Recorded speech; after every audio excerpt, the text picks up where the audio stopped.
দাঁড়া। কিরে, ভালোই তো ঘুরতেছিস ভাবিকে নিয়ে। হা, ঘুরতাছি তো। তোর কি খবর? আমার খবর শুনে তুই কি করবি? তোর নিজের খবর নিজেই রাখ, আমার খবর পরে শুনিস।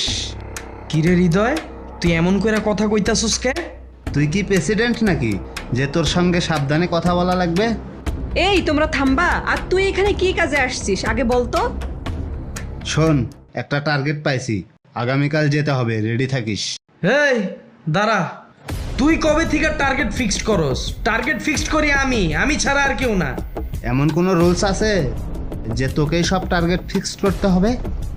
এমন একটা ভাবনেস মনে হয় তুই আমাদের লিডার, আর আমরা কি তোর চামচা? এই হৃদয়, তুই কিন্তু ভালো করেই জানোস আমি কেন টার্গেটগুলা ফিক্সড করি। এসব ফাও পেশাল আমাকে শুনিয়ে লাভ নেই। আচ্ছা ঠিক আছে, তোর কথা মতোই হবে। এখন চলো তো। ঠিক আছে, তুই যা, আমি আমুনি। আইসে আমার লিডার।